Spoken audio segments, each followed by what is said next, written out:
యేసుక్రీస్తు వారు గాడిద మీదనే ఎక్కి ఎందుకు రావాలనుకున్నాడు? అందులో ఉన్న రహస్యం ఏంటి? ఈరోజు నేను మీకు వాక్యంలో నుంచి ఒక 3 విషయాలు నేను మీకు తెలియపరుస్తాను. యేసుక్రీస్తు వారికి ఆ గాడిద ఎందుకు కావాల్సి వచ్చింది, ఆ గాడిద మీదనే ఎందుకు ఎక్కి రావాలనుకున్నాడు ప్రభు అనేది ఈరోజు వాక్యంలో నుంచి కొన్ని విషయాలు మనం ఆలోచిద్దాం. ముందుగానండి ఒక మాట చెప్తాను. బైబిల్లో యేసుక్రీస్తు వారు గాడిదను కోరుకున్నారు కదా, ఆ గాడిద ఎవరికి సాదృశ్యంగా ఉంది ఏంటి అనేది చదువుతున్నప్పుడు దయచేసి అందరూ కూడా మీరు మీ మనసులను కేంద్రీకరించి వాక్యం మీద దృష్టి పెట్టండి. ఆ గాడిద ఎవరో మీకు అర్థమవుతుంది. ముందుగా మనం చూడగలిగితే మార్కు సువార్త 11వ అధ్యాయంలో ప్రభు ఆ గాడిదకు సంబంధించిన విషయాలు తెలియపరుస్తారు. ఆయన బెత్ఫెగా అనే ప్రాంతంలో వెళ్ళి దాని ఎదుట ఉన్న ప్రాంతంలో నుండి వెళ్ళి మరి ఈ గాడిదను తీసుకురమ్మని అంటారు. అయితే ఆ గాడిద గురించి మాట్లాడేటప్పుడు ఒక 3 విషయాలు చెబుతారు. అందులో 1 by 1 నేను ఎక్స్ప్లెయిన్ చేస్తాను, జాగ్రత్తగా వినండి. మొదటిది, కట్టబడి ఉన్న ఆ గాడిద కావాలి అని అడుగుతాడండి ప్రభు. ఒకసారి ఆ మాట చూద్దాం. మార్కు సువార్త 11వ అధ్యాయం 2వ వచనం, మీ ఎదుటనున్న గ్రామమునకు వెళ్ళుడి, అందులో మీరు ప్రవేశింపగానే కట్టబడి ఉన్న ఒక గాడిద పిల్ల కనబడను. చూడండి, ప్రభువారు శిష్యులతో చెప్పిన మాట ఏంటంటే కట్టబడిన ఒక గాడిద పిల్ల కావాల్సి వస్తుంది అని అన్నాడు. అంటే ప్రభుకి ఇప్పుడు ఆయన హోసన్నా హోసన్నా అని జయ విజయోత్సవంతో ఆయన యెరూషలేముకి ప్రవేశించాలి. అయితే ఈ కార్యం జరగడానికి ఆయన ఎలాంటి గాడిద పిల్ల కావాలి అని అడిగాడనంటే కట్టబడి ఉన్న గాడిద కావాలి అని అన్నారు. ఏమండి, ఎందుకు కట్టబడి ఉన్న గాడిద కావాలి? ఇంతకీ ఇది దేనికి సాదృశ్యం చెప్తాను, జాగ్రత్తగానండి. ఆ కట్టబడి ఉన్న గాడిద ఎవరో కాదు, ఆ గాడిద మనమే.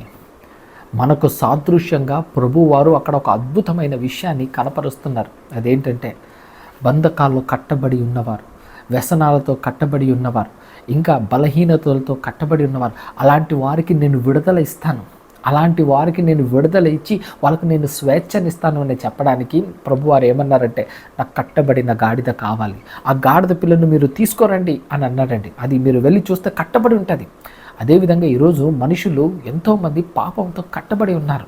పాపం వాళ్ళని బంధించేసింది, పాపం వాళ్ళని జైల్లో పెట్టేసిందండి. కాబట్టి అలా కట్టబడి ఉన్న పరిస్థితులు ఉన్న ప్రతి ఒక్కరిని నేను విడుదల చేయబోతున్నాను అని చెప్పడానికి సాదృశ్య రూపంగా గాడిదను చూపిస్తూ మన జీవితంలో మనము ఏ విధంగా జీవిస్తున్నామో దానిని సాదృశ్యంగా దేవుడు ఇక్కడ మనకు తెలియపరుస్తున్నాడు. అపవాది అనేకుల్ని బంధకంలో పడవేసిందండి. వ్యసనాలకు బానిసలైపోయిన వాళ్ళు చాలామంది ఉన్నారు. అడిక్షన్స్కి బానిసైపోయి అందులో నుంచి బయటికి రాలేక ఎంతోమంది సతమతమవుతూ అటువంటి పరిస్థితిలో ఉండిపోయారు. సైతాన్ వాళ్ళందరినీ కట్టబడేసి ఉంటే ప్రభు విడిపించాలని అనుకున్నాడు. నిజమే కదా, ఎంత ధన్యత ఒకసారి ఆలోచించండి.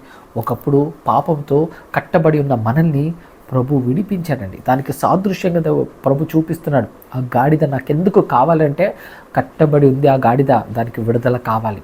కాబట్టి ఇలా మనుషులు ఎవరైతే పాపంతో కట్టబడి ఉన్నారో వారికి విడుదల వస్తుంది అని తెలియపరచడానికి దేవుడు తెలియపరుస్తున్న మాటలు ఏమండి గుర్తుపెట్టుకోండి. ఇక్కడ ఒక మాట చెప్తాను. గాడిద యేసు ప్రభుని వెతుక్కొని రాలేదు, యేసు ప్రభువే ఆ గాడిద కావాలని అనుకున్నాడు. ఇక్కడ మనం ఆలోచిస్తే మనము ఆయనను వెతుక్కొని వెళ్ళలేదండి, ఆయనే మనం కావాలని, ఆయనే మన కొరకు వచ్చాడు. మనల్ని రక్షించడానికి, మనకు విడుదల ఇవ్వడానికి, మనల్ని ఏర్పరచుకొని ప్రభు వచ్చాడు. ఎంత ధన్యత ఒక్కసారి ఆలోచించండి ప్రియులారా. నువ్వు నేను ఏర్పరచబడ్డామంటే అది దేవుని కృప అండి, దేవుని ఏర్పాటండి. నిన్ను వెతుక్కొని వచ్చాడండి. నే వెతికి రాలేనని నా కోసం వచ్చాడయ్యా అని పాడుకుంటాం. నిజమే, నువ్వు వెతికి వెళ్ళలేవనే ప్రభువే నిన్ను వెతుక్కుంటూ వచ్చాడు. కట్టబడి ఉన్న పరిస్థితుల్లో నీవు ఉన్నప్పుడు, పాపమనే బంధకంలో నీవు ఉన్నప్పుడు నిన్ను రక్షించడానికి వచ్చాడు ప్రభు. అందుకే కట్టబడిన గాడిద కావాలి. దాని పరిస్థితిని దేవుడు వివరిస్తూ, ఇదిగోండి అక్కడ గాడిద ఉంటుంది, ఆ గాడిద నాకు కావాలి. అయితే దాని పరిస్థితి ఏంటంటే కట్టబడి ఉంటుంది, కాబట్టి ఆ కట్టబడిన గాడిదను తీసుకొని రండి అని చెప్పాడు. ఇది మొదటిది. ఇంకా రెండవది మనం ఆలోచిస్తే భారం మోయని గాడిద కావాలని అంటాడు. ఒకసారి ఆ మాటను చదువుకుందాం.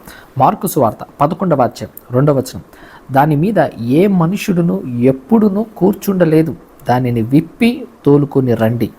చూడండి ప్రభు ఏమంటున్నాడో, దాని మీద ఏ మనుషుడు ఎప్పుడూ కూర్చుండలేదట.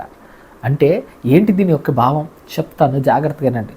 ఇప్పుడు గాడిద ఎలా ఉంటుందనంటే ఏమంటే అది ఎప్పుడూ ఒకవేళ భారం మోయలేక ఉండే పరిస్థితిలో ఉంటే, ఇప్పుడు ఎవరు దాని మీద కూర్చోకుండా ఉంటే, ఇప్పుడు సడన్గా ఎవరైనా వచ్చి దాని మీద భారం మోస్తే అది తీసుకోదండి. దాని స్వభావం ఏంటంటే తిరుగుబాటు చేసే స్వభావం. అది ఎవరిని ఎక్కించుకోదు, ఒకవేళ ఎక్కించుకున్నా కూడా కింద పడేస్తుంది. సో గాడిదకు ఉన్న స్వభావం అది, తిరుగుబాటు చేసే స్వభావం, భారం మోయని స్వభావం, అంటే భారం మోయాలి అనే ఆలోచన కూడా లేని స్వభావం అండి అది. ఇది దేనికి సాదృశ్యంగా ఉందో తెలుసా? అది బరువు మోయాలని ఇష్టపడట్లేదు, రెస్పాన్సిబిలిటీ తీసుకోవాలని ఇష్టపడట్లేదు, తిరుగుబాటు స్వభావంతో ఉండిపోయిన గాడిదగా మనకు కనపడుతుంది. మనం కూడా అంతే కదా, రెస్పాన్సిబిలిటీ లేదు లైఫ్ మీద, క్లారిటీ లేదు లైఫ్ మీద, సడన్గా బరువు వేస్తే తీసుకోవాలన్న ఆలోచన లేదు. ఇంకా చెప్పాలంటే తిరుగుబాటు చేసే తత్వం. ఈ తిరుగుబాటు చేసే తత్వం ఉండడం వల్ల అసలు దేవుణ్ణి అంగీకరించకుండా, దేవుని మార్గంలో వెళ్ళకుండా, దేవుని ఆజ్ఞలు మోయకుండా అలా ఉండిపోయాం మనం. అయితే దేవుని ఆజ్ఞలు మోయకుండా, దేవుని యొక్క గ్రంథాన్ని మోయకుండా, ఆయన యొక్క మాటకు విధేయత చూపించకుండా తిరుగుబాటు స్వభావంతో ఉండిపోయాం. అంటే దేవుడు అంటున్నాడు, ఇదిగోండి మొదటిది కట్టబడిన గాడిద, అది నాకు కావాలి అని అన్నాడు. రెండవది దానికి ఎవరు కూడా ఇప్పటి వరకు దాని మీద కూర్చోలేదు, అంటే బరువు మోయలేదు, అంటే హృదయంలో స్థానం లేదు, తిరుగుబాటు స్వభావం ఉంది. అయితే అది నాకు కావాలి, దాన్ని విప్పి తోలుకొని రండి. ఎందుకంటే అది విప్పి తోలుకొని వచ్చినప్పుడు నేను దానికి విడతలిస్తాను, తిరుగుబాటు స్వభావాన్ని నేను మానిపిస్తాను. ఇప్పటి వరకు మోయలేదు కదా ఎవరిని, ఇంక నుంచి నన్ను మోస్తుంది, నా ఆజ్ఞలను మోస్తుంది, నా మాటలను మోస్తుంది, నేను కోరుకునే విధంగా అది జీవించడానికి అవకాశం ఉంటుంది అని. కాబట్టి ఆ గాడిద కావాలని అంటాడు. నిజమే ప్రియులారా, ఈరోజు నీవు ఆయన ఆజ్ఞలను మోయగలగాలి, ఆయన మాటలను మోయగలగాలి, ఆయన కొరకు బ్రతకాలని నువ్వు నిర్ణయం తీసుకొని ప్రభునే మోస్తూ ముందుకెళ్ళాలి. ఏమంటే నిజంగా ఆ గాడిద గురించి మనం ఆలోచించినప్పుడు ఎంత అదృష్టవంతమైనదండి ఆ గాడిద. ఆ గాడిద చాలా అదృష్టవంతమైనదండి. ఎందుకో చెప్పనా? ఏమంటే మహోన్నతున్నే మోసిన గాడిదండి అది, లోక రక్షకుడిని మోసిన గాడిదండి. ఎంత ధన్యత అండి, ఎంత ధన్యత, దేవుణ్ణి మోసిందండి. ఇప్పటివరకు ఎవరిని మోయలేదంట, మోసింది ఎవరినంటే ప్రభునే. ఎంత ధన్యత ఒక్కసారి ఆలోచించండి. కాబట్టి దేవుడు ఏమంటాడో తెలుసా? ఇదిగో దానికి అర్హత లేదు, కట్టబడి ఉన్నది, అయితే దాన్ని తోలుపించుకొని విడిపించుకొని రండి అని అన్నప్పుడు అది ఎవరిని కూర్చోబెట్టుకోలేదు. కానీ అలాంటి దాని మీద నేను కూర్చొని రాజుగా నేను వస్తున్నానని దేవుడు ప్రకటించాడు.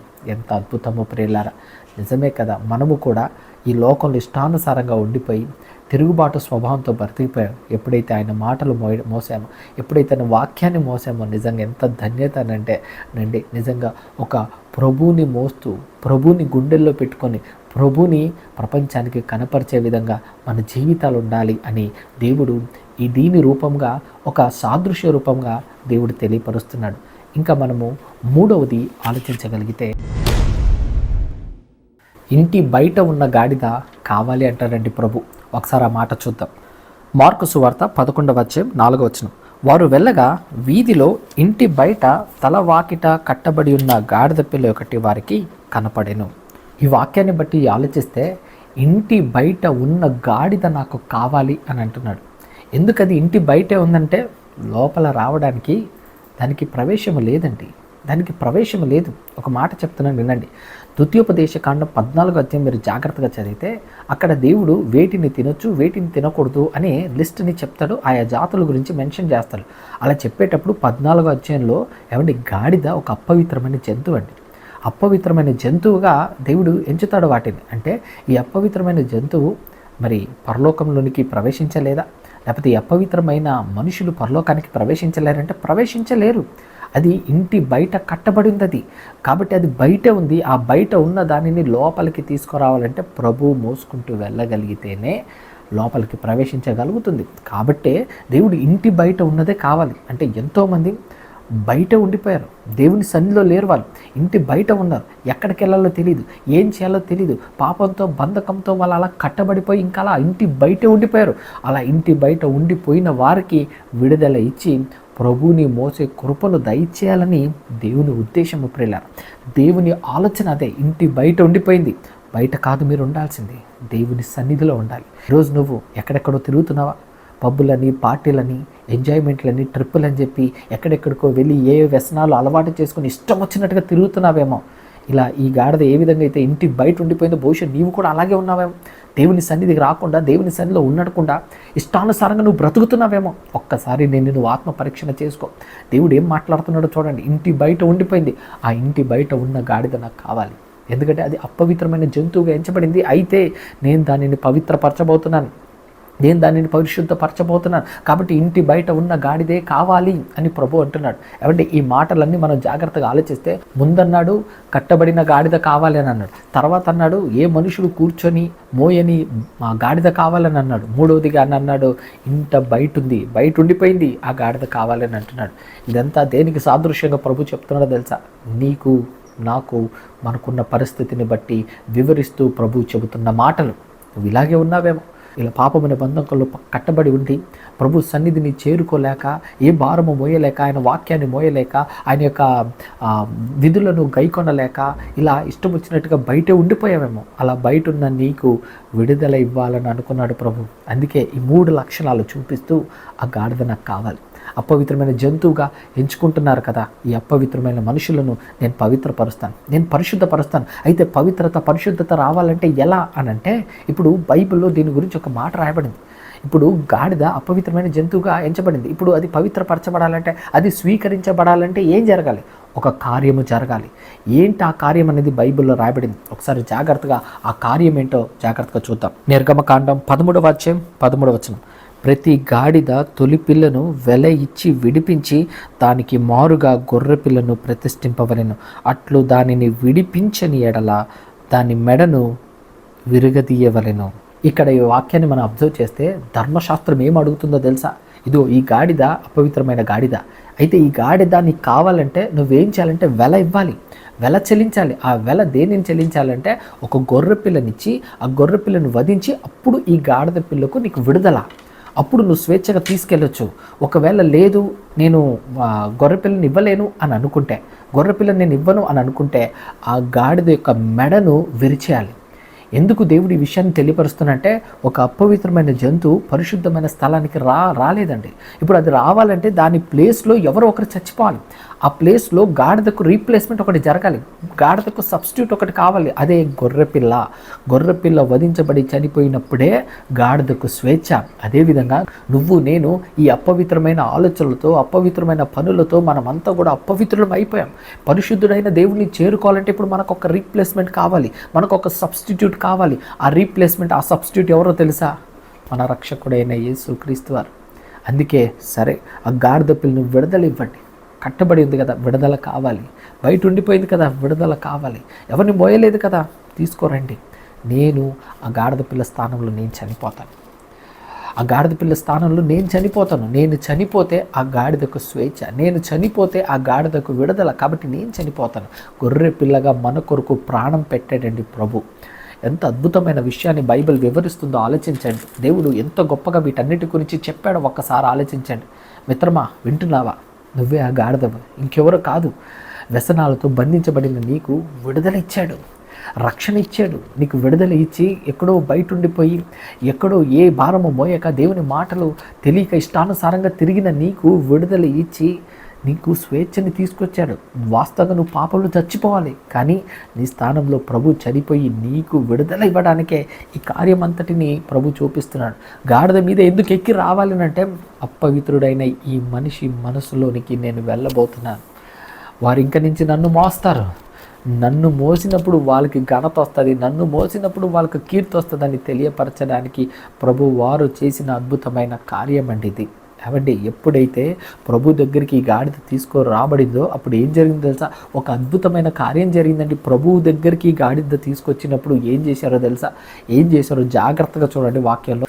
మార్కు సువార్త 11వ అధ్యాయం 7వ వచనం. వారు ఆ గాడిద పిల్లను యేసు నొద్దకు తోలుకొని వచ్చి తమ బట్టలు దానిపై వెయ్యగా ఆయన దాని మీద కూర్చుండెను. చూశారండి, ఎప్పుడైతే గాడిద పిల్లను తీసుకొచ్చిన తర్వాత జరిగింది ఏంటో తెలుసా? బట్టలు వేశారట. అప్పటి వరకు నగ్నంగా ఉండిపోయిన ఆ యొక్క గాడిదకు బట్టలు కప్పారు. గుర్తుపెట్టుకోండి, అపవిత్రులైన మనుషులు మనం. ఇలా అపవిత్రతలో ఉన్న మనకు ఎప్పుడైతే మనము పాపం చేసి అపవిత్రతలోనికి వెళ్ళిపోయామో దేవుడు రక్షణ వస్త్రాన్ని ధరించాడండి. ప్రభు దగ్గరకు వచ్చినప్పుడు జరిగిన గొప్ప కార్యం అదే, రక్షణ వస్త్రం. మీరు కనుక బైబిల్లో బాగా ఆలోచిస్తే ఆదాము అవ్వలు తప్పు చేసినప్పుడు దిగంబరులం మేము అని వాళ్ళకి అర్థమయ్యి చెట్టు దగ్గర దాక్కున్నారు. దేవుడు వారి కొరకు ఒక జంతువుని వధించి ఆ జంతువు చర్మాలతో వారిని కప్పి వారి యొక్క దిగంబరత్వము వారికి అవమానంగా ఉండకుండా దేవుడు వస్త్రాలను ధరించారు. రేపటి రోజు నీకు నాకు అవమానం జరగకుండా ఉండాలని దేవుడు ఏమన్నాడో తెలుసా? నా దగ్గరికి వస్తే నేను వస్త్రాన్ని కప్పుతాను, రక్షణ వస్త్రము, మహిమ వస్త్రము. ఇంక నుంచి నువ్వు పాపంతో ఉన్నవాడివి కాదు, ఇంక నుంచి నువ్వు అపవిత్రమైన వాడివి కాదు. నా దగ్గరకు వచ్చావు కదా, ఇంక నుంచి నీకు మహిమ వస్తుంది, నాతో పాటు నీకు ఘనత వస్తుంది. చూడండి, ఆ గాడిద నడుచుకుంటూ వెళ్తుంటే అందరూ కూడా హోసన్నా హోసన్నా హోసన్నా అని అన్నారు. ఎందుకు? ఆ గాడిదకు సడన్గా ఎక్కడి నుంచి ఆ ఫేమ్ వచ్చింది, ఎక్కడి నుంచి ఆ కీర్తి వచ్చింది, ఎందుకు అందరూ కొనియాడారు అని అంటే దాని మీద కూర్చున్న రాజును బట్టి, గాడిద మీద కూర్చున్న రాజును బట్టే ఆ కీర్తి, ఆ మహిమ వచ్చిందండి. కాబట్టి మన జీవితంలో కూడా కీర్తి, మహిమ వస్త్రాలు రావాలంటే ప్రభుని మనం మోయాలి ప్రియులారా. ప్రభు మన గుండెల్లో మోసినప్పుడే ప్రభు కీర్తించబడతాడు. ప్రభుని ధరించుకున్నందుకు ఆ దేవాది దేవుడు మనల్ని కూడా మహిమపరుస్తారండి. అందుకే ఇదంతా సాదృశ్య రూపంగా దేవుడు చూపిస్తున్నాడు. భవిష్యత్తులో జరిగే వాటన్నిటిని కూడా సాదృశ్య రూపంగా దేవుడు చూపిస్తూ, ఇదిగోండి మీరందరూ కూడా పాపంలో కట్టబడి ఉంటారు, అయితే బరువు మోయకుండా మీరందరూ నా ఆజ్ఞలు మోయకుండా మీరందరూ బ్రతుకుతారు, అయితే ఇంటి బయట ఉండిపోతారు, అయితే మిమ్మల్ని విడిపించి మీ మీద నేను కూర్చుంటాను, మీలోనికి నేను వస్తాను, మీలోనికి నేను వచ్చాక మీ బ్రతుకు మారుతుంది, మీ జీవితం మారుతుంది, రక్షణ వస్త్రం ఇస్తాను, మహిమ వస్త్రాన్ని ధరింపజేసి మీకు కీర్తిని మహిమను తీసుకొస్తాను అని దేవుడు ఇస్తున్న వాగ్దానాలండి ఇవన్నీ కూడా. ఎంత అద్భుతంగా ఈ యొక్క సందర్భాల్లో రాయబడిందో ఆలోచించండి. కేవలము నిన్ను విడిపించడానికి ప్రభు వారు చేసిన కార్యం అండి ఇది. ప్రభు వారు అందుకే సాదృశ్య రూపంగా నాకు కట్టబడిన గాడిదే కావాలి, విడిపించండి అని అన్నాడు. అది భారం మోయందే కావాలి, ఎందుకంటే తిరుగుబాటు స్వభావం మనిషిది. అలాంటి భారం మోయని ఆ గాడిదను నేను దాని మీద కూర్చొని ముందుకెళ్తానని దేవుడు తెలియపరిచారు. ఇంకా మూడోదిగా అక్కడ తెలియపరిచిన మాట మనం చూసినప్పుడు ఇంటి బయట ఉండిపోయింది. సో ఇంకా నుంచి వాళ్ళు బయట ఉండకూడదు, నా సన్నిధిలో ఉండాలని దైవము తీసుకున్న నిర్ణయము ప్రియులారా. కాబట్టి ఈ నిర్ణయాన్ని మనం ఆలోచించినప్పుడు దేవుడు నీ కొరకు నా కొరకు ఎంత ఆలోచించాడో ఒకసారి ఆలోచించండి ప్రియులారా. ఇప్పుడు అసలు విషయం చెప్తాను, జాగ్రత్తనండి. ఎందుకు యేసుక్రీస్తు వారు గాడిద మీదే ఎక్కి రావాలి అని అంటే ప్రవచనాల నెరవేర్పు ఒకటి ఉండిపోయిందండి. ప్రవచనాల్లో నెరవేర్పు ఉంది. అదేంటనంటే యేసుక్రీస్తు వారు గాడిద మీద వస్తాడని ముందుగానే ప్రవక్తలు ప్రవచనాలు చేశారు.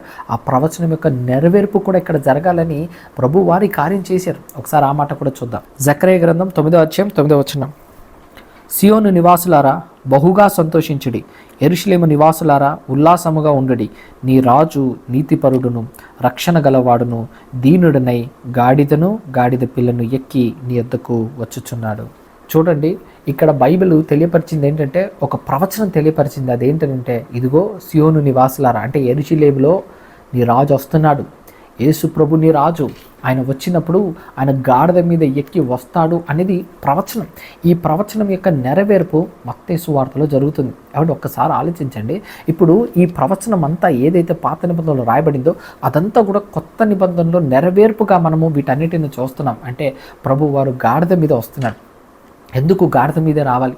ఆ రహస్యం ఏంటి? ఎందుకు గాడిద మీద రావాలంటే చెప్తాను, జాగ్రత్తగా వినండి. ఏమండి, ఎప్పుడైనా సరే ఒక రాజు గుర్రం మీద వచ్చాడనుకోండి, గుర్రం మీద వస్తే యుద్ధానికి వస్తున్నాను అని సింబాలిక్గా చెప్పడం. సో అది దేన్ని రిప్రజెంట్ చేస్తుందంటే నేను వార్కి వస్తున్నాను, యుద్ధానికి వస్తున్నాను అని ప్రకటించడం అది.